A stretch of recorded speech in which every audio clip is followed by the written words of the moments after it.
Hi, I'm E.D. Lewis and welcome back to my channel.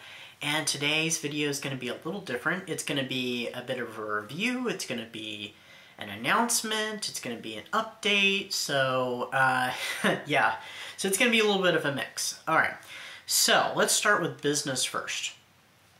Now, last weekend, and I apologize if I sound a little funky, I've been kind of fighting my allergies back and forth for like a month now or so that's why I sound a little funky.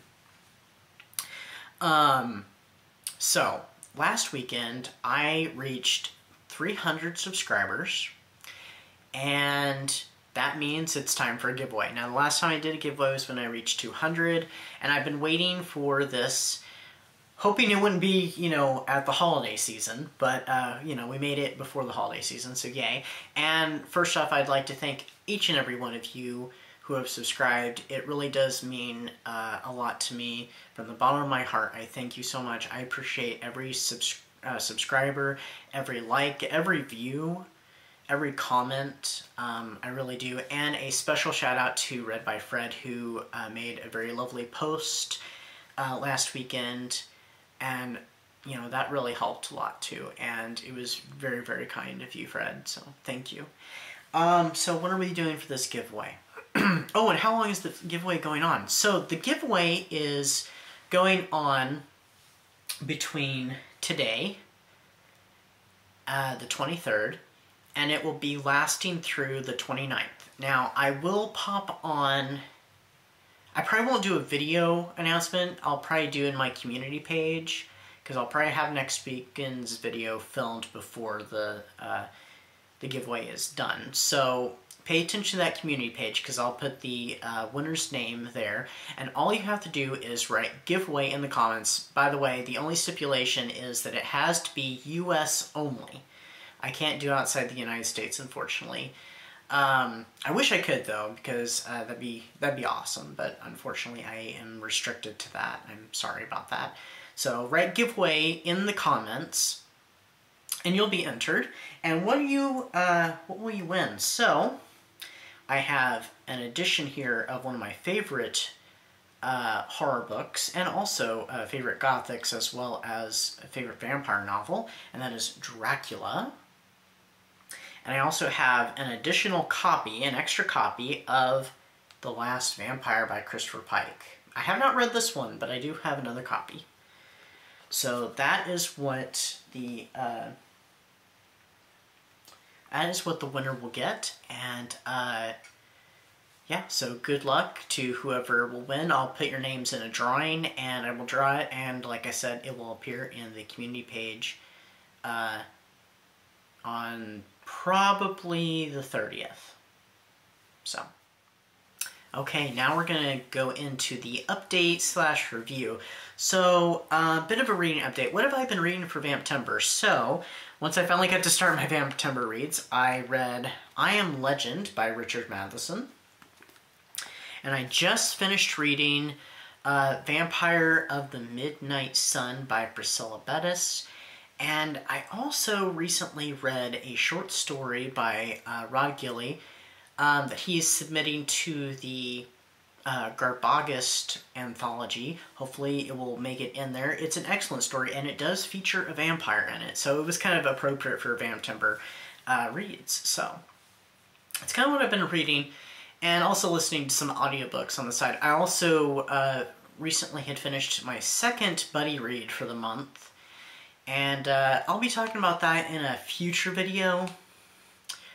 The book was... yeah. Well, I'll just leave it on that, and we'll get back to that, you know, in the near future.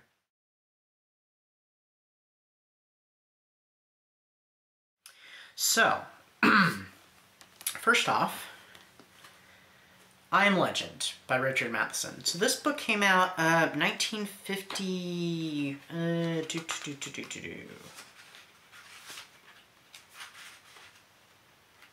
I completely skipped the page. I'm so sorry.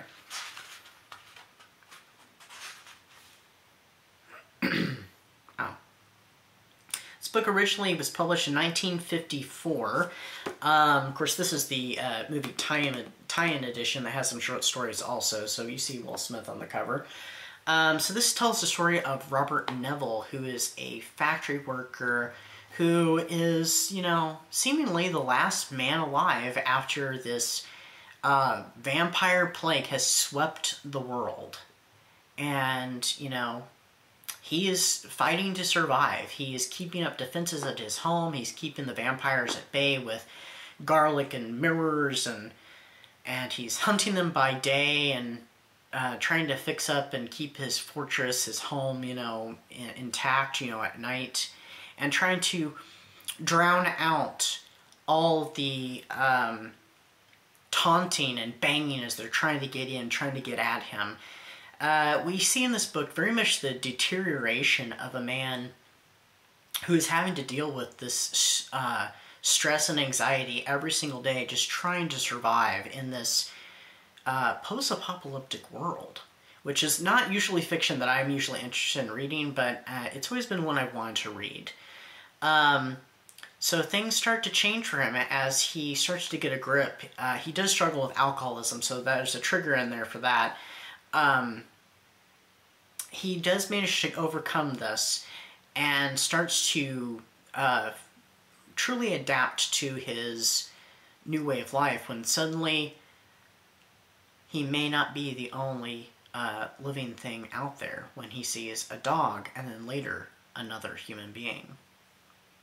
So it was a great book. I really enjoyed it. It kind of even had some comments on the classical vampire tropes of, you know, the traditional vampire, you know, the sunlight thing, the crosses, the garlic, even running water is even touched upon. And it makes kind of a comment on that, but also going from a scientific and even psychological point of view with it. So without giving too much away, spoiling it, you know, it does have those elements to it. So it's kind of cool. So I honestly can't remember what I just rated this earlier this week. I think I rated it 4 stars. I'll have a correction on the screen. And then next, this is a Kindle book, and it's Vampire of the Midnight Sun by Priscilla Bettis. Now, earlier this year, I read her short story, The Hay Bale, and absolutely loved it.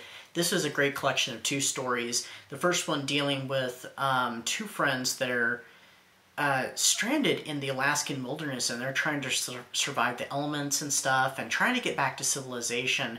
And one of them believes that he was born a vampire. So there's kind of this, is he not? I think we get somewhat of a definitive answer by the end of it, but it's an interesting little story, and you definitely get to get inside the main character's head as he's wondering about his friend. You know, is he crazy? How do I deal with this? And then also dealing with his own little, do I want to call it injury? He's dealing with something during all this, physically, medically, and yeah, it leads up into the end, and it's kind of a, ooh, that was unfortunate, but anyway. And then the second story was not a vampire story, it was a witch story. So it tells the story of a little town in Texas. We're going to a western setting. In the 1800s, they are dealing with a grass fire. Well, it's a wildfire anyway. It's this wildfire that's heading toward the town, and so then they go and ask the help of the widow Vamptember, who everyone in town says is a witch. They all believe she's a witch, and there's all this, you know, fear of her. And they ask her, because she, you know, has her own train, she's very wealthy, that she can help them get out to the fire and put it out. But there's a bit of a backstory and some twists in there that has to do with also with fire and some terrible things that have happened, kind of some traumas that carry on in the story. So it was a very interesting story, and this one I gave 4 stars to. It was a very excellent book and stories. I was a little uncertain with the second story exactly where it was going, but it went to a great place, and it was rather unexpected because I was just like, wait, what's going on here? And it was very vague at the beginning, and then the pieces started to fall together, and then we had some flashbacks. So, I mean, it was an interesting story.